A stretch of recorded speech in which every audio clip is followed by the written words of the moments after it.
Hi, welcome to our website for Compose Me, a multimodal persuasive technology to tackle writing anxiety. In this section of the website, I want to walk you through the different kinds of sources and research studies that we read and understood in order to create our app. You can look at the document on this page if you want to look at a detailed kind of textual summary as well as a reflection on each of the sources that we analyzed to produce our app.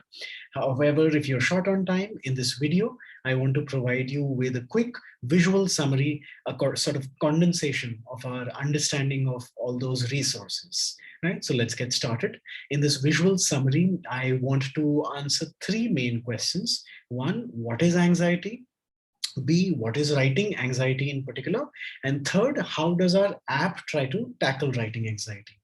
So anxiety is one of the most debilitating psychological disorders that plague students around the world. Not just students, everybody who's a human has had some experience or the other of anxiety, and it continues to plague people. And the only remedies that are available in the world include either going to very expensive psychologists or to going to very expensive psychiatrists.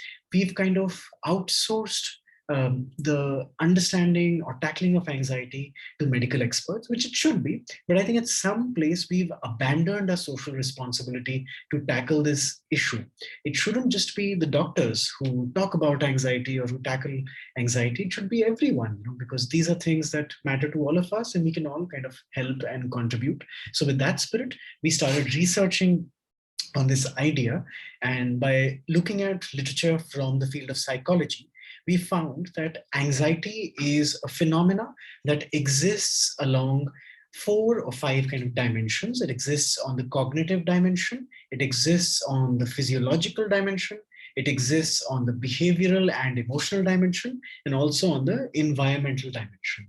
So I want to quickly explain what happens in all these dimensions when somebody is experiencing anxiety. So let's start with the right side of this figure. Let's say that a trigger or something from the environment has come to you, which potentially induces anxiety in you. Let's say an email has come from your supervisor, which gives you feedback on a piece of writing that you had or anything that you are doing. And their feedback consists of suggestions for improvement, but either they've been framed in a certain way or you interpret them to be framed in a certain way, which makes you feel that, oh my God, everything is going down the drain. I'm not good enough. I'm going to lose. I'm going to be kicked out. All those kinds of feelings get triggered in your mind. So what happens in that situation is that the trigger leads to a cognitive appraisal of danger. What do I mean by that? You interpret the trigger in 2 ways. A, you feel that the potential for danger in that trigger is really high, right? You ignore anything that might be good in the trigger, the kind of good things that your supervisor might have said in the feedback, but you focus and usually exaggerate the negative aspects of the feedback.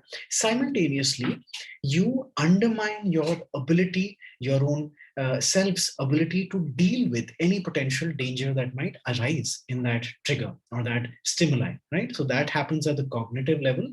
This leads to physiological responses, like you feeling really sweaty, your heartbeat going up, you feeling like you're short of breath, you feeling cold, you running in a very fast manner, you feeling like the whole world is going to come down, right?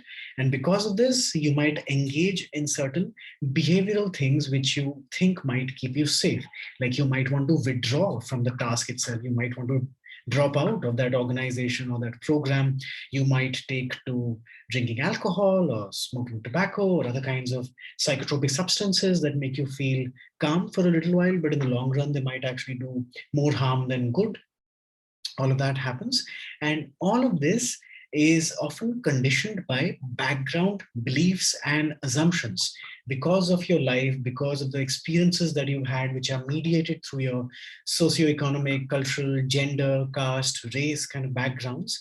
You have perhaps been conditioned to respond in certain ways to potential danger. And that comes from your conditioning in the environments in which you've been raised. Yeah. So this whole kind of matrix of anxiety enmeshes individuals into feeling helpless, into feeling desperate. It kind of just jams them. It kind of immobilizes them to tackle potential danger in their life. It makes them feel like there is no light at the end of the tunnel, and they're unable to respond to danger in ways that might be constructive and productive. Right, so that is anxiety in general.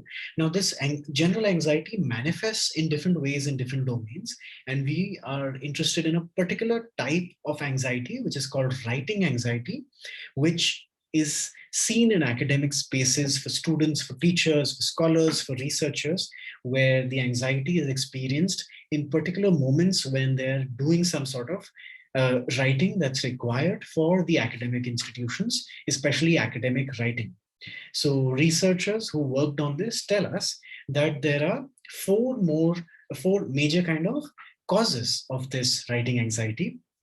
First is the self-efficacy beliefs of the writer. Self-efficacy basically means the kind of self-beliefs that the writer has about their ability to do something. Am I a good writer? Can I complete this task? Can I get through this hurdle? Those kind of beliefs.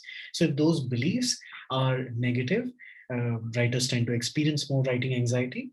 Um, Writing anxiety is also dependent on the kind of writing that they're doing, the kind of genres in which they're writing. People might be comfortable writing certain genres, let's say letters, love letters. Some people might feel comfortable writing those, although those could be anxiogenic for some people as well. But let's say some genres like dissertations or kind of high stake presentations, they might cause a lot of anxiety in some people. So the kind of writing matters. The type of language that's used also matters. Let's say you're writing in a language which is not your mother tongue, a language that you do not have too much experience in, that could really impact your experience of writing anxiety as well. Your understanding of how the audience will respond to your writing. If it's an audience that's overtly critical, your teachers, your peers, then also anxiety goes up. Finally, your writing environment also matters. This includes, your immediate physical environment, your desk, what's around you, the temperature of the room, the noise, those kind of things, but also the larger social environment, and this is something that the research is currently lacking on, but we want to change that. The larger social environment, especially, given that we are building this app in a pandemic year where health anxiety, financial anxiety, social anxiety is really off the charts across the world. All of that also percolates into academic writing assignments. If I'm doing a writing assignment while my family members are in the hospital and suffering from COVID and we're battling, we're really uncertain what's going to happen, it's quite obvious that it will be difficult for me to focus on the academic writing task, right? So those kind of causes also filter into writing anxiety. In terms of effects, students experience physiological symptoms like trembling, shortness of breath. They experience cognitive symptoms like lots of confusion, inability to really think creatively about their writing, and also behavioral symptoms like avoiding the tasks or wanting to drop out and those kind of things. So that's writing anxiety in specific. And finally, I'd like to walk you through how our app is attempting to tackle these issues. We've designed an app which you will see in the next part of the website where we demo the app. We've designed an app to be integrated into Google Docs, which is the primary environment where people are doing academic writing in higher ed institutions these days, at least in a lot of institutions, although it would vary across the world. So what we've done is that we've picked up a very popular technique, a cognitive technique that psychologists use called cognitive behavioral therapy, through which psychologists help people suffering from anxiety to reframe how they understand potential threats in the environment. Instead of feeling like the threat is going to completely overpower them, psychologists help people reframe the danger in a way that seems more manageable, helps to give them kind of a new outlook, a new perspective. In rhetorical terms, you could say a new deterministic screen to their issues. Yeah. So that's what we're trying to do. We're picking up the causes. Okay, if students feel anxious about their teachers giving them negative feedback, then through our app, we want to give them a way to reframe their current understanding of that issue. right? So that's one kind of intervention that we are making through our app. Second, this reframing, this metaphorical audio reframing that will happen through the app, we also are layering it with ambient music because it's been proven to reduce some of the physiological symptoms. By listening to some kinds of music, people tend to feel more calm. So we are also kind of including that in our app.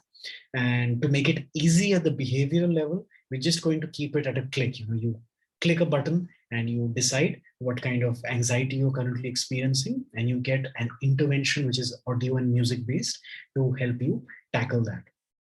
Yeah. And so that's the kind of interventions we've planned, and you'll see all these interventions in the demo. And we hypothesize that if students use these interventions in our app, when they experience writing anxiety, they might be able to feel more calm. They might be able to have higher self-efficacy or more confident beliefs about their ability to tackle the potential danger that they sense in their environment. They might be able to pay greater attention to their tasks, because that is something that really happens when students feel anxious, right? When you're anxious about issue X, you're unable to focus your attention on issue Y, which is your academic writing. So that mismatch of attention happens. We are hoping that our interventions are able to give more attentional control to students. We are also hoping that this would, if they're anxious, it would help to decrease their heart rate, bring it down to normal, reduce sweating, all those physiological symptoms. And ultimately, we're hoping that these interventions also help create greater engagement for the students with their writing tasks and their writing environments. So this is the visual overview of our entire annotated bibliography. If you'd like to understand more about how we reached this condensed understanding of these 3 questions, please feel free to browse through the document. We've documented our entire process, the kind of journals we researched, the search strings that we used, and the processes that we followed, along with short summaries of the sources that we studied, along with our reflections about the sources. So if you're interested in any of those details, please feel free to browse the document. And I'll see you in the next section of the website now, where we demo our app for you. Bye-bye.